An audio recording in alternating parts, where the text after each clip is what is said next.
During the months of July and August of 1999, Doug Bartholomew, MS, and I met 3 times. As noted in my own calendar diary of events that I kept during this time period, can be noted several of the ongoing incidents that surrounded these meetings. Some of the more noteworthy entries included the following. July 6, 1999, visited CPS, spoke with Claire LaFleur about file that was filed by my ex-wife Leslie on May 21, 1999, and she gave me copies of it. I also left with her several evidentiary papers which prove the allegations as filed by my ex-wife were not true. July 7, 1999, appointment Doug Bartholomew at 11 a.m. where he counseled me to gain an understanding of how he works, to discuss how he approaches his domestically violent counseling service, and to go over and receive his contract and to discuss his fees. July 13, 1999, appointment with Charlotte Smith, the CPS investigator that was assigned to investigate my ex-wife's Leslie, May 21, 1999 allegations of abuse and sexual molestation. We discussed what was in the file. After going over it as well as reviewing the evidentiary papers that I had left with Claire LaFleur on July 6, 1999, she was closing the file. July 14, 1999, appointment Doug Bartholomew at 1 p.m. This was the first of his contracted 2 interactive assessments of me. This session was recorded. Also, as I later found out from a billing statement that I received the following year on 07/14/2000, Leslie, my ex-wife, meets with Myrna Pinedo, Ph.D. on this very day, without my knowledge. July 15, 1999, picked up letter from my pastor Reese, which verified that I never had an angry or agitated conversation with my daughter Mika, or that Pastor Reese ever exchanged words with me on March 20, 1999, during my daughter's confirmation ceremony, stating that I should never come back to this congregation. August 12, 1999, at 1 p.m., I dropped off additional evidence with KCSC Family Crisis Center. Later, Doug Bartholomew, MS, called to inform me that his papers were done in reference to his DV assessment of me. August 13, 1999, I picked up letter from Dr. Jocelyn, my daughter Mika's pediatrician, verifying no molestation of her, and during what was supposed to be my second scheduled interactive session with Doug Bartholomew, MS, I picked up his domestically violent evaluation from Doug Bartholomew. I mentioned to him that I had a letter from Dr. Jocelyn verifying that I never molested my daughter Mika. He's surprised to read it after I hand it to him, after which he tells me that he has no time to talk with me and hurriedly asks me to leave. August 18, 1999, I pick up verification of file from CPS report on Leslie, my ex-wife, and my daughter Mika at 9:30 a.m., verifying that the file was closed, listing it as unfounded concerning all the false allegations that were filed by them on May 21, 1999. Following is the recording and transcript of the July 14, 1999 Doug Bartholomew MS Interactive Diagnostic Session that he and I had, which turned out to be the only such session as previously discussed in Divorce Diaries Part 6. As you listen, you will note several disturbing statements and reactions by Doug Bartholomew, which include: he openly admits that prior to the session, he has not gone through any of the evidentiary papers that I left with him on July 7, 1999. His recurrent confusion and mixing up of events and facts throughout this interaction.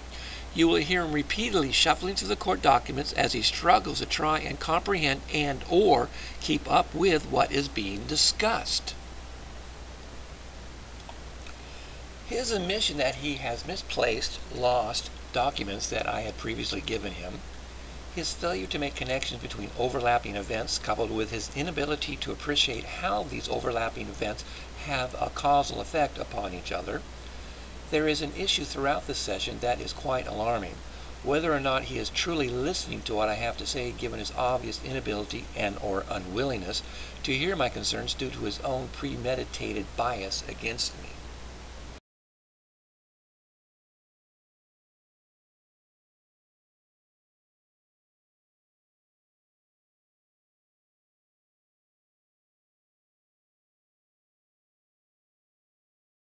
Talk on the 14th To the line, I'm talking to Robert Paige. Mr. Paige, are you aware that you're being recorded? Yes, I am. Do I have your permission to record you? Yes, you do. What's the question that you would like answered by the evaluation?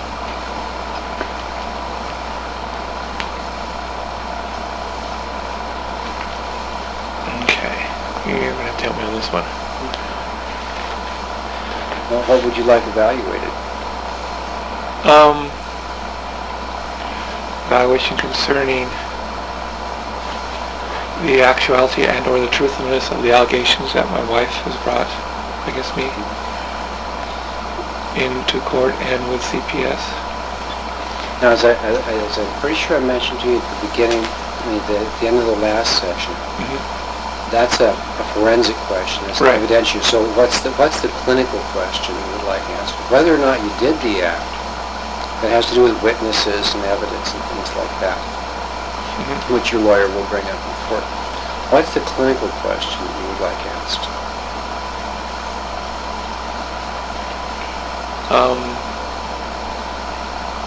Evaluation of why I'm even in this predicament and why my wife is bringing up these allegations. Explain. This is hard because I'm still not really following you. What would you like evaluated? Myself. Can you narrow that down a bit? Your hair color, your skill as a saxophone player?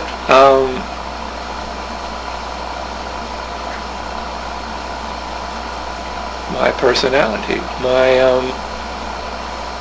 ability to be a good and effective father, which is all being questioned here. She's saying you're not a good father? She's saying, exactly. Okay. And what's your contention? That I'm quite competent. Okay. And what are the things that she's saying about you are bad father? She's saying I'm verbally abusive. She's bringing up a contention that there might be, but not necessarily, an allegation that I may have molested my 13-year-old daughter when she was 8. And that I am getting out of control. Okay. And your contention is? Opposite of every one of those. Could you be more specific? That I am not verbally abusive. All my discussions with my wife have not been in a negative manner, but in one of concern and in questioning of why she is doing the things she is doing. And as far as abuse, I've talked to our pediatrician, who was the pediatrician at the time of Mika, and he flatly denies anything like this has even happened. He's wondering why such a statement was being made, and also I asked him if such a situation had ever arisen with any of his patients, what was his normal procedure would be, and he said he would, 1, report it to CPS, and 2, bring in the parents for evaluation and for consultation, of which he's never done. You mean regarding abuse? Regarding abuse. So that's what, to me, it's just come out of left field. I didn't find out about this abuse charge until I read the allegations that were in my wife's no contact, what do you call them, letter. So nobody had ever said you were abusive? No. That's the first I ever heard of it. And how long ago was that? According to her allegations, it happened when Mika was 8 years old, so we're looking at... We're talking about the abuse, not the molestation. The verbal abuse? Yeah. You said that the pediatrician, you'd never heard anybody say you were verbally abusive before. I'm talking about, now you're mixing up. No, we haven't gotten to the molestation yet. That's not okay. Yet. Well, that's what I was talking to our pediatrician about, was the molestation. Okay. Now, let's take things so one by verbal one. abuse, there has never been any reports of me being that way. CPS is, in fact, I went over and talked to CPS yesterday, and they're quite baffled as to why Leslie's even making these reports. In fact, I talked to Charlotte Smith yesterday, who is the Child Protective Services investigator, and she and I went over the folder, and she said, just based on the stuff that's in here, there is nothing here that in that file that Leslie is supposedly contending me with, that one, there is any history of, two, that the contentions that my daughter Mika is making, she says she hears all the time from adolescent children. She says it's just her sounding off, trying to manipulate my wife. And as of yesterday, she closed the file. And she also mentioned she did receive your letter. I spoke with her yesterday. Okay. Yeah, I talked to her yesterday. She said she did get it. I believe that the CPS report is in the stuff that you gave me. Yes. I gave you everything. The only thing you do not have is the one that I submitted, a piece of paper that I submitted yesterday. Okay. Let me see if I can... And this is what I gave them yesterday. So let me see if I can find the CPS report. Now you should have 3 separate papers on the CPS report. You should have the recent allegations that my wife has submitted, along with counselor. That is what I gave her yesterday. That's in the file now. So this will give you a complete file now. So what you should have, and it's a 2-page report, as I remember. Here we go. Then there is a 3-page report summarization, or 4-page report summarization made by Mary M. Hamilton, who is the second. That is a report that was filed by Mariko and my wife and I over 6 years ago, what you're looking at right now. And is this the only CPS, or is there more recent CPS? No. This is the one. You should have this one also. If not, I'll make another copy for you of the recent allegations that my wife and her counselor at Kamaikan Junior High, my daughter's counselor, submitted. And this is a summation report that I should have also given you by Hamilton of the circumstances that we went on 6 years ago. That is a complete file.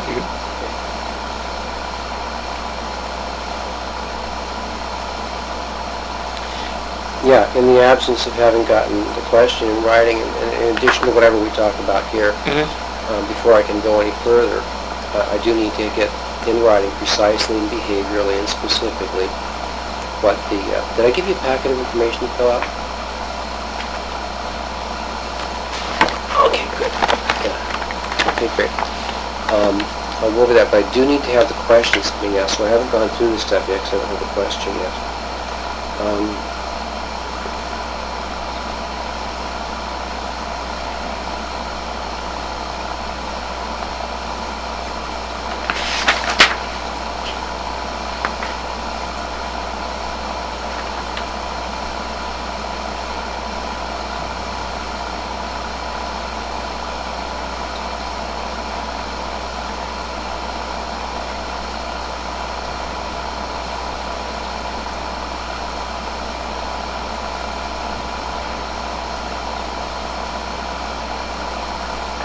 There's no conclusion to this. No, they're not going to be. And to that, this is the rebuttal I wrote out to that. So this is a half of a report. That is the report. That's it. There is nothing else. Okay, so this is not... It's not going to be investigated. They're closing the file. But it doesn't say that.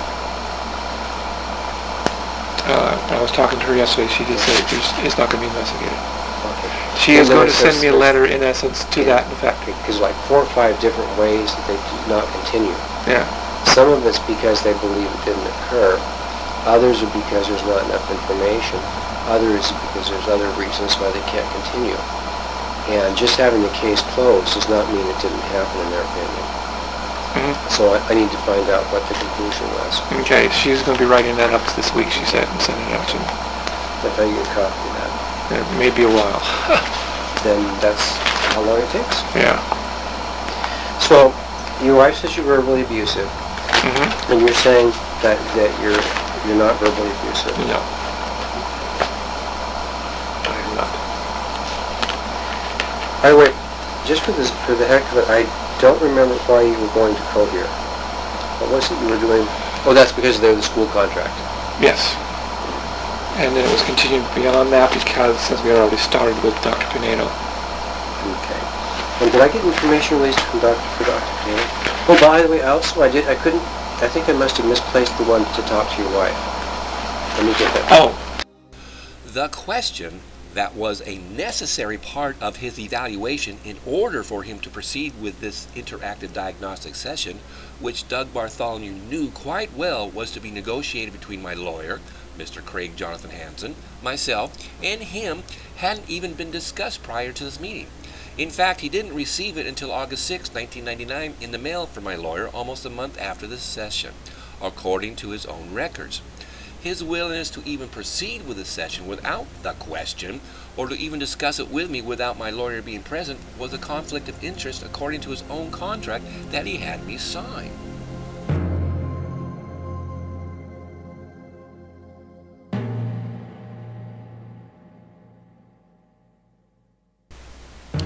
Thank you very much for watching my video, and may God bless.